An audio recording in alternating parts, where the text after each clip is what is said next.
ಭಾರತ ತನ್ನ ವಿಶಿಷ್ಟ ರಾಜ ಮಹಾರಾಜರುಗಳಿಂದ ದೇಶ ವಿದೇಶಗಳಲ್ಲಿ ಪ್ರಸಿದ್ಧವಾಗಿದೆ. ಈ ಸಂಸ್ಥಾನಿಕರ ವಿಶಿಷ್ಟ ನಡವಳಿಕೆಗಳು ನಮ್ಮ ಜನಮಾನಸದಲ್ಲೂ ಇನ್ನೂ ಮಸುಕಾಗಿಲ್ಲ. ಅವರ ಅರಮನೆಗಳು, ತೈಲಚಿತ್ರಗಳನ್ನು ಕಂಡಾಗ, ಆಭರಣಗಳ ಬಗ್ಗೆ ಕೇಳಿದಾಗ ನಾವು ಅವರು ಅತಿ ಶ್ರೀಮಂತರು, ಪರಮಾಧಿಕಾರ ಉಳ್ಳವರು, ವಿಶೇಷ ಪುಣ್ಯ ಫಲದಿಂದ ರಾಜರಾಗಿ ಹುಟ್ಟಿದರು ಎಂದು ಕಲ್ಪಿಸಿಕೊಳ್ಳುತ್ತೇವೆ. ಇದು ಅವರ ಹೊರಮುಖ. ಅವರ ಖಾಸಗಿ ಜೀವನದ ಬಗ್ಗೆ ತಿಳಿದಾಗ ಅವರ ಇನ್ನೊಂದು ಮುಖ ಕಾಣಿಸುವುದು.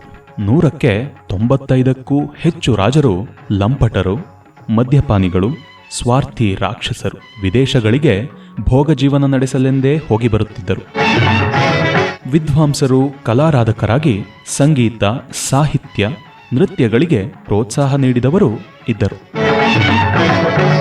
ರಾಜರುಗಳ ವರ್ಣರಂಜಿತ ಜೀವನ ಚಿತ್ರಗಳನ್ನು ವಿಖ್ಯಾತ ಸಾಹಿತಿಗಳಾದ HR ಚಂದ್ರವದನರಾಯರು ಸಂಗ್ರಹಿಸಿದ್ದು ಈಗ ಜ್ಞಾನಧ್ವನಿ 90.8 FM ಪ್ರಸಾರವಾಗುತ್ತಿದೆ. ತಪ್ಪದೇ ಕೇಳಿ ರಾಜ ಮಹಾರಾಜರುಗಳ ಇನ್ನೊಂದು ಮುಖ. ಪ್ರತಿ ಬುಧವಾರ ಬೆಳಿಗ್ಗೆ 7:10 ಮತ್ತು ಇದರ ಮರುಪ್ರಸಾರ ಮರುದಿನ ಸಂಜೆ 7:10 ನಿಮ್ಮ ನೆಚ್ಚಿನ ಜ್ಞಾನಧ್ವನಿ 90.8 FM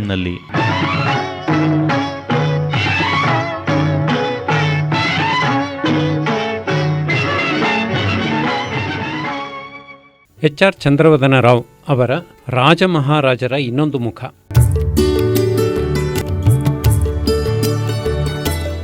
ದಿವಾಸ್ ಮಹಾರಾಜ H ಟಿಕ್ಕೋರಾವ್ ಪವಾರ್.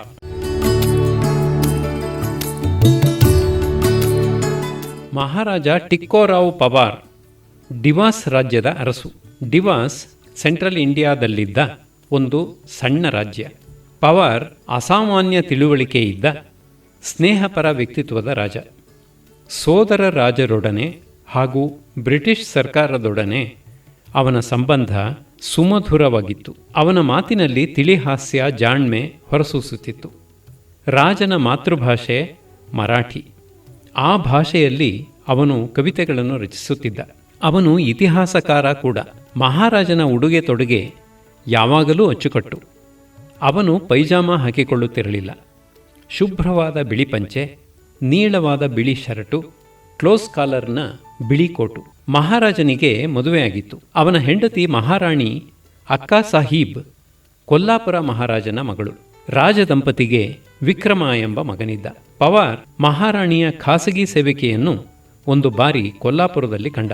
ಮೊದಲ ನೋಟದಲ್ಲೇ ಪ್ರೇಮ ಅಂಕುರಿಸಿತು. ಅವಳನ್ನು ರಾಯಲ್ ರೈಲ್ವೆ ಸೆಲೂನ್ನಲ್ಲಿ ಕೊಲ್ಲಾಪುರದಿಂದ ಡಿವಾಸ್ಗೆ ಕರೆತಂದ. ಅರಮನೆಯಲ್ಲಿ ಅವಳನ್ನು ವಿಲಾಸಿನಿಯಾಗಿ ಇಟ್ಟುಕೊಂಡ. ನಂತರ ಅವಳೊಂದಿಗೆ ಎಡಗೈ ಮದುವೆ ಮಾಡಿಕೊಂಡ. ಸ್ವಾಭಾವಿಕವಾಗಿ ಮಹಾರಾಣಿಗೆ ಕೋಪ ಬಂತು. ಅವಳು ಮಗನನ್ನು ಡಿವಾಸ್ನಲ್ಲೇ ಬಿಟ್ಟು ಕೊಲ್ಲಾಪುರಕ್ಕೆ ತವರು ಮನೆಗೆ ಹೋದಳು. ಮಹಾರಾಣಿ ಅಕ್ಕಾ ಸಾಹೀಬ್ ಮತ್ತು ಮಹಾರಾಜನ ಮಧ್ಯೆ ಇದ್ದ ಸುಮಧುರ ಸಂಬಂಧ ಈಗ ಇಲ್ಲ. ಅವಳು ಚತುರೆ, ರಾಜಕಾರಣದಲ್ಲೂ ನಿಪುಣೆ. ಮಹಾರಾಜನಿಗೆ ಅವಳು ಕಿರುಕುಳ ಕೊಡಲು ಶುರು ಮಾಡಿದಳು. ಮಹಾರಾಜ ಕಿರುಕುಳವನ್ನು ತಪ್ಪಿಸಿಕೊಳ್ಳಲು ಮತ್ತು ತನ್ನನ್ನು ತಾನೇ ರಕ್ಷಿಸಿಕೊಳ್ಳಲು ತುಂಬ ಪ್ರಯಾಸ ಪಡಬೇಕಾಯಿತು. ಹಣ ಖರ್ಚು ಮಾಡಬೇಕಾಯಿತು. ಮಹಾರಾಣಿ ಅಕ್ಕಾ ಸಾಹೀಬ್ಗೆ ದೆಹಲಿಯಲ್ಲಿದ್ದ ಉನ್ನತ ಅಧಿಕಾರಿಗಳ ಪರಿಚಯವಿತ್ತು. ಅವರುಗಳ ಸಹಾಯದಿಂದ ಸರ್ಕಾರದ ಪೊಲಿಟಿಕಲ್ ಸೆಕ್ರೆಟರಿ ಸೆರೆಗ್ಲಾನ್ಸಿ ಮಹಾರಾಜನಿಗೆ ಒಂದು ನೋಟಿಸ್ ಕಳುಹಿಸುವಂತೆ ಮಾಡಿದಳು. ನೋಟಿಸ್ನಲ್ಲಿ ಹೀಗಿತ್ತು: ನೀನು ರಾಜ್ಯವನ್ನು ಸರಿಯಾಗಿ ಆಳುತ್ತಿಲ್ಲ. ಇಷ್ಟ ಬಂದಂತೆ ರಾಜ್ಯದ ಕೆಲವು ಭಾಗಗಳನ್ನು ಜಹಗೀರುಗಳನ್ನಾಗಿ ಮಾಡಿ ಅವುಗಳ ಸ್ವಾಮ್ಯವನ್ನು ನಿನ್ನ ಎರಡನೆಯ ಹೆಂಡತಿಯ ಹೆಣ್ಣು ಮಕ್ಕಳಿಗೆ ಕೊಟ್ಟಿದ್ದೀಯೆ. ನಿನ್ನ ಎರಡನೆಯ ಹೆಂಡತಿಯನ್ನು ಬ್ರಿಟಿಷ್ ಸರ್ಕಾರ ಮಹಾರಾಣಿ ಎಂದು ಗುರುತಿಸಿಲ್ಲ. ಹಾಗಾಗಿ ಅವಳ ಮಕ್ಕಳು ರಾಜ್ಯದ ಯಾವ ಆಸ್ತಿಗೂ ಹಕ್ಕುದಾರರಾಗಲು ಸಾಧ್ಯವಿಲ್ಲ. ಸಿಂಹಾಸನವನ್ನು ತೊರೆ ಅಥವಾ ಆಯೋಗದ ಮುಂದೆ ವಿಚಾರಣೆಗೆ ಹಾಜರಾಗು. ದೆಹಲಿಯ ಸುಪ್ರಸಿದ್ಧ ಅಡ್ವೊಕೇಟ್ ತವಕ್ಲಿ ಅವರಿಗೆ ಟೆಲಿಗ್ರಾಮ್ ಕಳುಹಿಸಿ ಕೂಡಲೇ ಡಿವಾಸ್ಗೆ ಬರುವಂತೆ ಮಹಾರಾಜ ಕೋರಿದ. ಅವನು ಬಂದ ಕೂಡಲೇ ಅವನನ್ನು ಪ್ರಭಾವಿಲಾಸ್ ಅರಮನೆಯಲ್ಲಿ ಅತಿಥಿಯನ್ನಾಗಿ ಇರಿಸಿದ. ಮಹಾರಾಜನ ಭೇಟಿ ಯಾವಾಗ ಅವನಿಗೆ ಗೊತ್ತಾಗಲಿಲ್ಲ. ತವಕ್ಲಿ ರಾತ್ರಿ ಊಟ ಮಾಡಿ ಮಲಗಿದ. ಸುಮಾರು 11 ಗಂಟೆಗೆ ನಗರದಲ್ಲಿರುವ ಅರಮನೆಗೆ ಬರುವಂತೆ ಕಾರನ್ನು ರಾಜ ಕಳುಹಿಸಿದ. ಅರಮನೆಯ ಮಹಡಿಯ ಒಂದು ಸಣ್ಣ ಕೊಠಡಿಯಲ್ಲಿ ನೆಲದ ಮೇಲೆ ಹಾಸಿದ್ದ ಜಮಖಾನದ ಮೇಲೆ ಮಹಾರಾಜ ಕುಳಿತಿದ್ದ. ಅಡ್ವೊಕೇಟ್ ಕೊಠಡಿಗೆ ಬಂದ ಕೂಡಲೇ ಅವನಿಗೆ ಕೇಂದ್ರ ಸರ್ಕಾರದ ಪೊಲಿಟಿಕಲ್ ಡಿಪಾರ್ಟ್ಮೆಂಟ್ನಿಂದ ಬಂದ ಪತ್ರವನ್ನು ಮಹಾರಾಜ ನೀಡಿ, ಈಗ ಏನು ಮಾಡಬೇಕು, ನಿಮ್ಮ ಸಲಹೆ ಏನು ಎಂದು ಕೇಳಿದ. ಅಡ್ವೊಕೇಟ್ ತವಕ್ಲಿಗೆ ರಾಜ್ಯದ ಬೊಕ್ಕಸ ಖಾಲಿಯಾಗಿರುವುದು ಗೊತ್ತಿತ್ತು. ಅವನು ಪತ್ರವನ್ನು ಓದಿದ ಕೂಡಲೇ ಹೇಳಿದ, ವಿಚಾರಣೆ ಎದುರಿಸುವುದು ಕಷ್ಟ, ಹಾಗಾಗಿ ಇರುವುದು ಒಂದೇ ಮಾರ್ಗ, ಮಗನಿಗೆ ಹಕ್ಕು ಬರುವಂತೆ ಸಿಂಹಾಸನ ತ್ಯಜಿಸುವುದು. ಮಹಾರಾಜ ಒಂದೆರಡು ನಿಮಿಷ ಯೋಚಿಸಿ ಹೇಳಿದ, ನನಗೆ ಸಿಂಹಾಸನದ ಹಕ್ಕು ವಿಕ್ರಮ್ಗೆ ಹೋಗುವುದು ಇಷ್ಟವಿಲ್ಲ. ರಾಜನ ಇಚ್ಛೆ ಕೇಳಿ ಅಡ್ವೊಕೇಟ್ಗೆ ಆಶ್ಚರ್ಯ. ಹಾಗಾದರೆ ನಿನ್ನ ಪರ ಕೆಲವು ಕಾಲ ನೀನು ನೇಮಿಸಿದ ಮಂತ್ರಿಗಳ ಕೂಟ ಕೌನ್ಸಿಲ್ ಆಫ್ ಮಿನಿಸ್ಟರ್ಸ್ ರಾಜ್ಯವಾಳಲಿ. ನೀನು ಪಾಂಡಿಚೆರಿಗೋ ಚಂದ್ರನಗರಕ್ಕೋ ಹೋಗು. ಅವು ನಮ್ಮ ದೇಶಕ್ಕೆ ಸೇರಿದ ಜಾಗಗಳಲ್ಲ, ಫ್ರೆಂಚರಿಗೆ ಸೇರಿದ್ದು. ಅಲ್ಲಿಗೆ ಹೋಗಲು ಪಾಸ್ಪೋರ್ಟ್ ವೀಸಾ ಬೇಕೇ? ಅಡ್ವೊಕೇಟ್ಗೂ ಈ ಬಗ್ಗೆ ಸರಿಯಾಗಿ ಗೊತ್ತಿರಲಿಲ್ಲ. ನಾನು ದೆಹಲಿಗೆ ಹೋಗಿ ಫ್ರೆಂಚ್ ಎಂಬಸಿಯಲ್ಲಿ ವಿಚಾರಿಸಿ ನಿಮಗೆ ತಿಳಿಸುತ್ತೇನೆ ಎಂದ ಅಡ್ವೊಕೇಟ್. ಕೂಡಲೇ ದೆಹಲಿಗೆ ಹೋಗುವಂತೆ ಮಹಾರಾಜ ತಿಳಿಸಿದ. ಆ ರಾತ್ರಿಯೇ ಫ್ರಾಂಟಿಯರ್ ಮೇಲ್ ರೈಲಿನಲ್ಲಿ ದೆಹಲಿಗೆ ಹೋಗಿ ಮಾರನೆಯ ದಿವಸ ಎಂಬಸಿಯಲ್ಲಿ ವಿಚಾರಿಸಿದ ಅಡ್ವೊಕೇಟ್. ಆ ಜಾಗಗಳಿಗೆ ಹೋಗಲು ಭಾರತೀಯರಿಗೆ ಯಾವ ಪರವಾನಗಿಯೂ ಬೇಕಿಲ್ಲ ಎಂದು ತಿಳಿಯಿತು. ಮಹಾರಾಜ ಅಲ್ಲಿರುವಾಗ ಬ್ರಿಟಿಷ್ ಸರ್ಕಾರ ಮಹಾರಾಜನನ್ನು ತಮಗೆ ಒಪ್ಪಿಸುವಂತೆ ಜುಲುಂ ಮಾಡಿದರೆ ಅಲ್ಲಿನ ಸರ್ಕಾರ ಏನು ಮಾಡುತ್ತದೆ ಕೇಳಿದ ಅಡ್ವೊಕೇಟ್. ಮಹಾರಾಜನ ಮೇಲೆ ಯಾವ ಕ್ರಿಮಿನಲ್ ಚಾರ್ಜ್ ಇಲ್ಲದೆ ರಾಜಕೀಯ ಪರಿಸ್ಥಿತಿಯಿಂದ ತಮ್ಮಲ್ಲಿಗೆ ಬಂದ ಎಂದರೆ ಯಾರೂ ಅವನನ್ನು ಬಲಾತ್ಕಾರ ಮಾಡಿ ಕರೆದುಕೊಂಡು ಹೋಗಲಾರರು ಎಂದು ಆಶ್ವಾಸನೆ ಕೊಟ್ಟ ಗವರ್ನರ್. ದಕ್ಷಿಣ ಇಂಡಿಯಾದ ಯಾತ್ರೆಗೆ ರಾಜ ಸಿದ್ಧ ಮಾಡಿಕೊಂಡ. ಅರಮನೆಯಲ್ಲಿದ್ದ ಒಡವೆ ವಸ್ತುಗಳನ್ನು 200 ಆಪ್ತ ಶಿಷ್ಯರನ್ನು ಕರೆದುಕೊಂಡು ವಿಶೇಷ ರೈಲಿನಲ್ಲಿ ಮದ್ರಾಸಿಗೆ ಬಂದ. ಪಾರ್ಟಿ ತಿರುವನಂತಪುರಕ್ಕೆ ಕಾರಿನಲ್ಲಿ ಹೊರಟಿತು. ಕೂಡಲೇ ತನಗೆ ಹೊಟ್ಟೆ ನೋವು ಎಂದು ನಟಿಸಿ ಜರೂರು ಚಿಕಿತ್ಸೆಗೆಂದು ಪಾರ್ಟಿ ಪಾಂಡಿಚೆರಿಗೆ ಹೋಯಿತು. ಅಲ್ಲಿ ಮಹಾರಾಜ ಗವರ್ನರನ್ನು ಭೇಟಿ ಮಾಡಿದ. ಫ್ರೆಂಚ್ ಸರ್ಕಾರದ ನೆರಳಿನಲ್ಲಿ ಇರುವುದಾಗಿ ಬಯಸಿದ. ಗವರ್ನರ್, ನಿಮಗೆ ಹಣದ ಅವಶ್ಯಕತೆ ಇದ್ದರೆ ಹೇಳಿ, ಕೊಡಿಸುತ್ತೇನೆ ಎಂದ. ಹಣವನ್ನು ನಿರಾಕರಿಸಿದ ಮಹಾರಾಜ. ಪಾಂಡಿಚೇರಿಯಿಂದ ಕೂಡಲೇ ಡಿವಾಸ್ಗೆ ಬಾ ಎನ್ನುವ ಆಜ್ಞೆ ವೈಸ್ರಾಯನಿಂದ ಬಂತು. ನಾನು ರಾಜ್ಯವನ್ನು ನೋಡಿಕೊಳ್ಳಲು ಮಂತ್ರಿಮಂಡಲಕ್ಕೆ ಹೇಳಿದ್ದೇನೆ, ನನಗೆ ಅನುಕೂಲವಾದಾಗ ಬರುತ್ತೇನೆ ಎನ್ನುವ ಪತ್ರ ಮಹಾರಾಜನಿಂದ ವೈಸ್ರಾಯಿಗೆ ಹೋಯಿತು. ಪತ್ರ ಓದಿದ ಎಲ್ಲರಿಗೂ ಆದ ಆಶ್ಚರ್ಯಕ್ಕೆ ಮಿತಿಯಿಲ್ಲ. ಮಹಾರಾಜ 3 ವರ್ಷಗಳ ಕಾಲ ಪಾಂಡಿಚೇರಿಯಲ್ಲೇ ಇದ್ದ.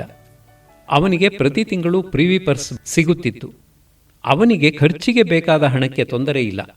ಬದುಕಿರುವವರೆಗೂ ಮಗ ವಿಕ್ರಮನ ಕೈಗೆ ರಾಜ್ಯ ಹೋಗಬಾರದು ಎನ್ನುವ ದೃಢ ನಿರ್ಧಾರ ಸಫಲವಾಯಿತು ಕೂಡ. ಜಿಂದ್. ಮಹಾರಾಜ ಎಚ್ ರಣಬೀರ್ ಸಿಂಗ್. ಪಂಜಾಬಿನಲ್ಲಿರುವ ಜಿಂದ್ ಆ ಕಾಲಕ್ಕೆ ಒಂದು ಸಣ್ಣ ರಾಜ್ಯ. ಅದರ ಮಹಾರಾಜ ಸರ್ ರಣಬೀರ್ ಸಿಂಗ್ ರಾಜೇಂದ್ರ ಬಹದ್ದೂರ್. ರಣಬೀರ್ ರಾಜ್ಯವನ್ನು 50 ವರ್ಷಕ್ಕೂ ಹೆಚ್ಚು ಕಾಲ ಆಳಿದ. ಸುವರ್ಣ ಮಹೋತ್ಸವವನ್ನು ಆಚರಿಸಿಕೊಂಡ. ಅರ್ಧ ಶತಮಾನ ಚಕ್ರವರ್ತಿಯ ಇಷ್ಟದಂತೆ ರಾಜ್ಯಭಾರ ಮಾಡಿದುದಕ್ಕೆ ಬ್ರಿಟಿಷ್ ಸರ್ಕಾರ ಅವನಿಗೆ ಅನೇಕಾನೇಕ ಬಿರುದು ಬಾವಲಿಗಳನ್ನು ನೀಡಿ ಅವನನ್ನು ಗೌರವಿಸಿತು. ಮಹಾರಾಜ ಪೂರ್ಣ ಕಿವುಡ, ಒಳ್ಳೆಯ ಬೇಟೆಗಾರ. ಚಿರತೆಯ ಬೇಟೆ ಎಂದರೆ ಅವನಿಗೆ ಬಹುಪ್ರಿಯ. ಅರಮನೆಯಲ್ಲಿ ಅವನು ಕೆಲವು ಚಿರತೆಗಳನ್ನು ಸಾಕಿದ್ದ. ಮಹಾರಾಜ ಶ್ವಾನಪ್ರಿಯ ಕೂಡ. ಅವನ ನಾಯಿ ಮನೆಯಲ್ಲಿ ಅನೇಕ ಶುದ್ಧ ತಳಿಯ ನಾಯಿಗಳಿದ್ದವು. ಮಹಾರಾಜನಿಗೆ ಹಗಲು ಇರುಳು ಹಗಲು. ಅವನು ಏಳುತ್ತಿದ್ದುದು ಸಂಜೆ 4 ಗಂಟೆಗೆ. ಆಗ ಪಂಡಿತ್ ಕರಣ್ ಚಂದ್ ಅರಮನೆಯ ಜ್ಯೋತಿಷಿ. ಮಾರನೆಯ ದಿನ ಎದ್ದ ಕೂಡಲೇ ಯಾರನ್ನ ನೋಡಿದರೆ ಅವನಿಗೆ ಶುಭ ಎಂದು ಅವನು ಲೆಕ್ಕಾಚಾರ ಮಾಡಿ ಹೇಳುತ್ತಿದ್ದ. ಅವನು ತಿಳಿಸುವ ಸ್ತ್ರೀ ರಾಜ ಏಳುವ ಸಮಯದಲ್ಲಿ ಕಾಣಿಸಿಕೊಳ್ಳಬೇಕಾಗಿತ್ತು. ಅವನು ಎದ್ದ ಕೂಡಲೇ ಬೆಡ್ ಕಾಫಿ. ಅವನ ಬೆಡ್ರೂಮ್ ಪಕ್ಕದಲ್ಲಿರುವ ಚೇಂಬರ್ನಲ್ಲಿ ಪ್ರಧಾನಿ ಸರ್ ಬಿಹಾರಿ ಲಾಲ್ ಧಿಂಗ್ರಾ ಮಿಕ್ಕ ಸಚಿವರುಗಳು ಕಾಯುತ್ತಾ ಇರುತ್ತಿದ್ದರು. ಅವರನ್ನು ಮಹಾರಾಜ ಭೇಟಿ ಮಾಡದೆ ಸೂಚನೆ ಕೊಡುತ್ತಿದ್ದ. ಸಾಧಾರಣವಾಗಿ ಆಡಳಿತದ ಬಗ್ಗೆ ಯಾವ ಕಾಳಜಿಯೂ ಅವನು ತೋರಿಸುತ್ತಿರಲಿಲ್ಲ. ಎಲ್ಲವನ್ನೂ ಮಂತ್ರಿಮಂಡಲವೇ ನೋಡಿಕೊಳ್ಳುತ್ತಿತ್ತು. ಪ್ರಧಾನಿಗೆ ಬ್ರಿಟಿಷ್ ಸರ್ಕಾರವನ್ನು ಹೇಗೆ ಓಲೈಸಬೇಕು ಎನ್ನುವುದು ಗೊತ್ತಿತ್ತು. ಮಹಾರಾಜನ ಅರಮನೆಯ ಹೆಸರು ಹರ್ಮಿಟೇಜ್. ಅದು ರಾಜಧಾನಿ ಸಂಗ್ರೂರ್ನಿಂದ 5-6 ಮೈಲಿ ದೂರ. ಸಂಜೆ ಸುಮಾರು 5 ಗಂಟೆಗೆ ಅವನ ಬ್ರೇಕ್ಫಾಸ್ಟ್, ತಿಂಡಿಯ ಜೊತೆ ಶಾಂಪೇನ್. ಅದಾದ ನಂತರ ಸ್ನಾನಕ್ಕೆ ಮೊದಲು ಅವನು ಮೈಯನ್ನು ಕೊಬ್ಬರಿ ಎಣ್ಣೆಯಿಂದ ಮಸಾಜ್ ಮಾಡಿಸಿಕೊಳ್ಳುತ್ತಿದ್ದ ರಾಜ. ನಂತರ ಕುಟುಂಬದ ಸದಸ್ಯರುಗಳೊಡನೆ ದಿವಾನ್ ಖಾನೆಯಲ್ಲಿ ಮಾತುಕತೆ. ಮಹಾರಾಣಿಯ ಹೆಸರು ಡೋರಾ. ಅವಳು ಆಂಗ್ಲ ಮಹಿಳೆ. ಮಹಾರಾಜ ಶುದ್ಧ ಕಿವುಡನಾಗಿದ್ದರೂ ಮಾತಾಡುವವರ ತುಟಿಯ ಚಲನೆಯಿಂದ ಅವರು ಹೇಳುತ್ತಿದ್ದುದನ್ನು ಪೂರ್ಣವಾಗಿ ಅರ್ಥ ಮಾಡಿಕೊಳ್ಳುತ್ತಿದ್ದ. ಅದಕ್ಕೆ ತಕ್ಕಂತೆ ಅವನು ಮಾತಾಡುತ್ತಿದ್ದ. ಹೀಗೆ ಕುಟುಂಬದವರೊಡನೆ ಮಾತಾಡುವಾಗ ಅಲ್ಲಿಗೆ ರಾಜ್ಯದ ರಾಜಕಾರಣದ ಬಗ್ಗೆ ಯಾರೂ ಮಾತನಾಡಬಾರದು. ಊಟವಾದ ನಂತರ ಮಹಾರಾಜ ಅತಿಥಿಗಳೊಡನೆ, ಅಧಿಕಾರಿಗಳ ಜೊತೆ ಬ್ರಿಡ್ಜ್, ಬಿಲಿಯರ್ಡ್ಸ್ ಆಟವಾಡುತ್ತಿದ್ದ. ಆಟ ಬೆಳಗಿನ ಜಾವ 4 ಗಂಟೆಯವರೆಗೂ ಸಾಗುತ್ತಿತ್ತು. ಆಟವಾಡುವಾಗ ಆಗಾಗ ವಿಸ್ಕಿ ಅವನ ಹೊಟ್ಟೆ ಸೇರುತ್ತಿತ್ತು. ನಂತರ ಮಹಾರಾಣಿ ಡೋರಾಳೊಡನೆ ಬೆಡ್ರೂಮ್ ಸೇರಿದರೆ ಏಳುತ್ತಿದ್ದುದು ಸಂಜೆ 4 ಗಂಟೆಗೆ. ಅತಿಥಿಗಳನ್ನು ಯಾವಾಗಲೂ ಅವನು ಲಂಚ್ ವೇಳೆ ಭೇಟಿ ಮಾಡುತ್ತಿದ್ದ. ಇದಕ್ಕೆ ಕಾರಣ ಎಂದೂ ಅವನಿಗೆ 25 ಪೆಗ್ ಬ್ರಾಂದಿ ತೆಗೆದುಕೊಳ್ಳುವುದು ಕಡಿಮೆಯಾಗಬಾರದು. ಬೇಸಿಗೆಯಲ್ಲಿ ಮಹಾರಾಜ ಕುಂಗ ಕೆರೆಗಳಲ್ಲಿ ಮೀನು ಹಿಡಿಯಲು ದಿನವೆಲ್ಲ ಕಳೆಯುತ್ತಿದ್ದ. ಯಾರೂ ಅವನ ಬಳಿ ಬಂದು ರಾಜ್ಯದ ವಿಷಯ ಚರ್ಚಿಸಬಾರದು. ಹಿಡಿದ ಮೀನನ್ನು ಅವನೇ ಅಲ್ಲಿದ್ದ ಅವನ ಸೌಧದಲ್ಲಿ ಬೇಯಿಸಿ ತಿನ್ನುತ್ತಿದ್ದ. ಇಸ್ಪೀಟು ಆಟ, ಶಿಕಾರಿ ಮಾಡುವುದು, ಕುಡಿಯುವುದು, ನಿದ್ದೆ ಮಾಡುವುದು ಇವೇ ರಾಜನ ದೈನಂದಿನ ಕೆಲಸ. ಹೀಗಿದ್ದೂ ಅವನಿಗೆ ಚಕ್ರವರ್ತಿಯಿಂದ ಅನೇಕ ಬಿರುದುಗಳು ಸಿಕ್ಕಿದ್ದವು. ಅಪರೂಪಕ್ಕೆ ರಾಜನ ದಿನಚರಿ ಬದಲಾಯಿಸುತ್ತಿತ್ತು. ಬೆಳಗ್ಗೆ 8 ಗಂಟೆಗೆ ಎದ್ದು ಬ್ರೇಕ್ಫಾಸ್ಟ್ ಮಾಡಿ ಕಾಡಿಗೆ ಹೋಗಿ ನವಿಲು, ಕೌಜಿಗ ಹಕ್ಕಿ, ಪುರಟಿ ಹಕ್ಕಿಗಳನ್ನು ಗುಂಡು ಹಾರಿಸಿ ಕೊಂದ ಪಕ್ಷಿಗಳೊಡನೆ ಅರಮನೆಗೆ ಮಧ್ಯಾಹ್ನ ಹಿಂತಿರುಗುತ್ತಿದ್ದ. ಸ್ನಾನ ಮಾಡಿದ ಮೇಲೆ ಊಟದ ಮೊದಲು ಮತ್ತು ಊಟ ಆದ ಮೇಲೆ 4-6 ಪೆಗ್ ಬ್ರಾಂದಿ ಹಾಕಿ 1 ಗಂಟೆ ವಿಶ್ರಾಂತಿ ತೆಗೆದುಕೊಂಡು ಪುನಃ ಗೆಳೆಯರು, ಅಧಿಕಾರಿಗಳೊಡನೆ ಪ್ರಾಣಿ ಪಕ್ಷಿಗಳ ಬೇಟೆಗೆ ತೆರಳುತ್ತಿದ್ದ. ವಾಪಸ್ಸು ಬರುವುದು ರಾತ್ರಿ 8-9 ಗಂಟೆಗೆ.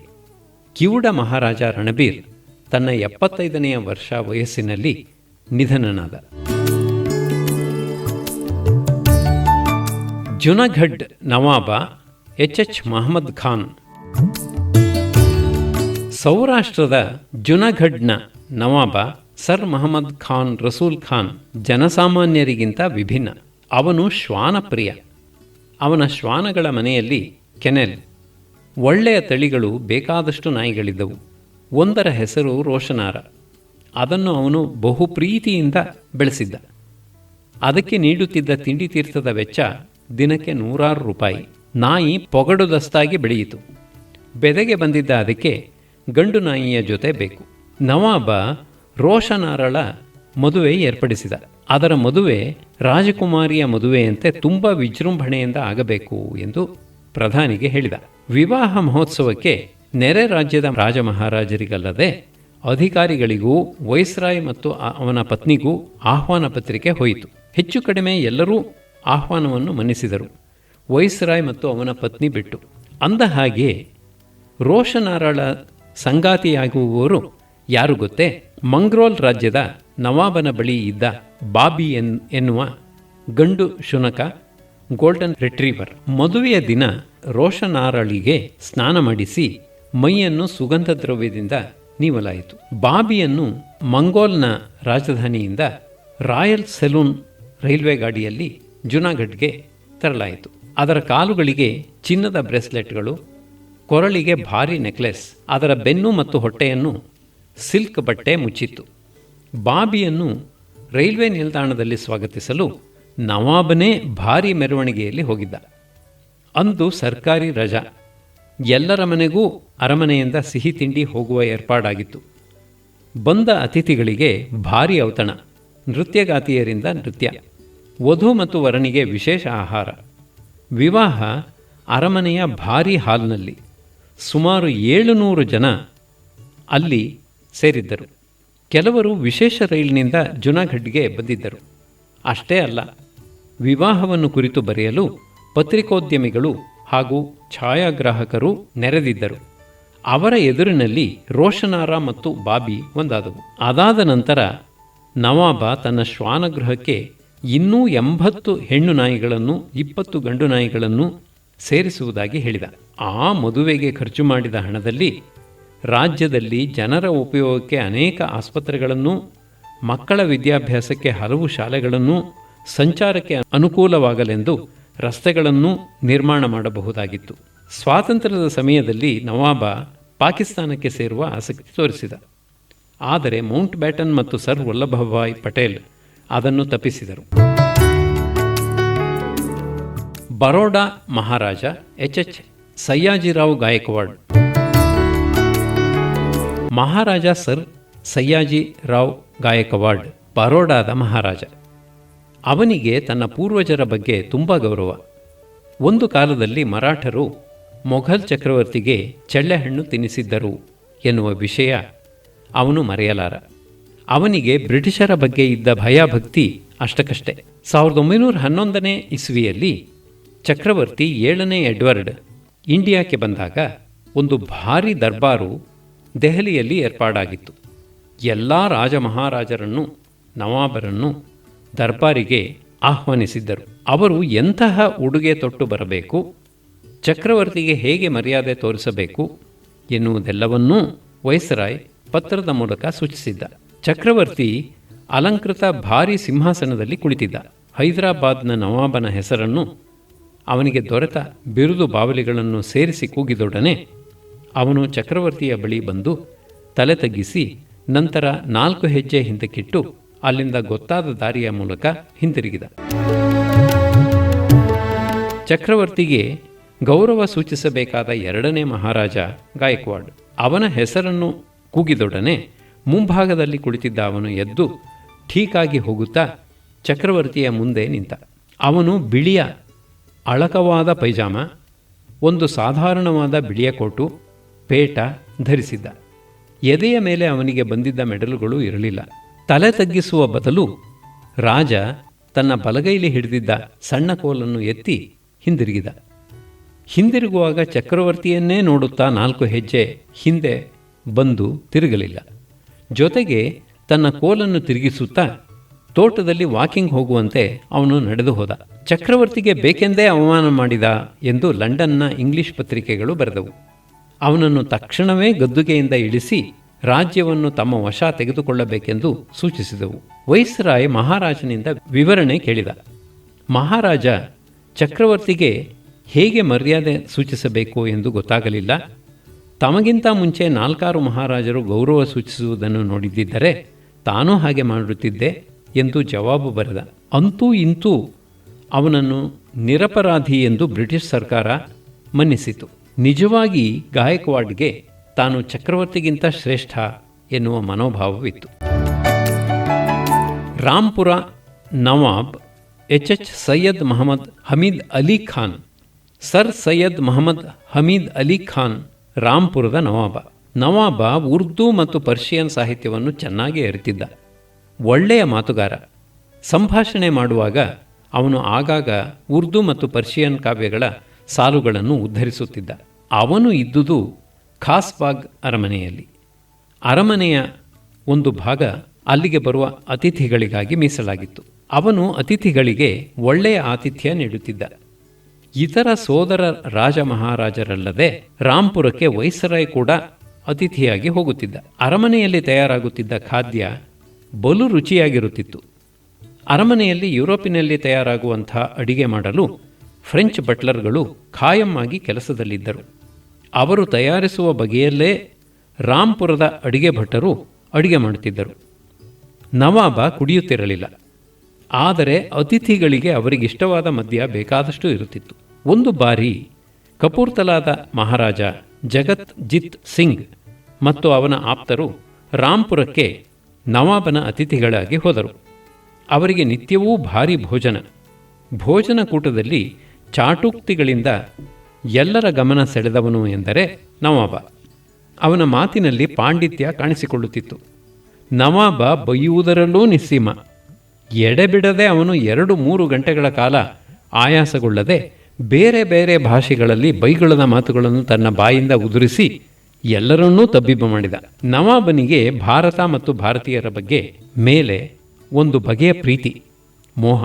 ಊಟ ಮಾಡುವಾಗ ಅದೂ ಇದು ಮಾತಾಡುತ್ತಾ ಕಪೂರ್ತಲಾದ ಅರಮನೆಯ ವೈದ್ಯ ಡಾಕ್ಟರ್ ಸೋಹನ್ ಲಾಲ್ ಎಂಬುವನು ಭಾರತೀಯ ಸ್ತ್ರೀಯರಿಗಿಂತ ಐರೋಪ್ಯ ಸ್ತ್ರೀಯರ ಸೌಂದರ್ಯ ಜಾಸ್ತಿ ಎಂದ. ನವಾಬನಿಗೆ ಇದನ್ನು ಕೇಳಿ ಜುಗುಪ್ಸೆ ಬಂತು.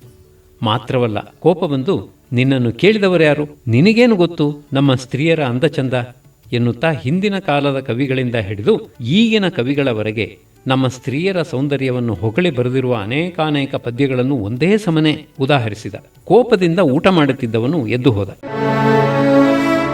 ಕಪೂರ್ತಲಾದ ಮಹಾರಾಜ ಸೋಹನ್ ಲಾಲ್ನನ್ನು ಕೂಡಲೇ ಕಪೂರ್ತಲಾಕ್ಕೆ ಹಿಂದಿರುಗಬೇಕು ಎಂದು ತಿಳಿಸಿದ.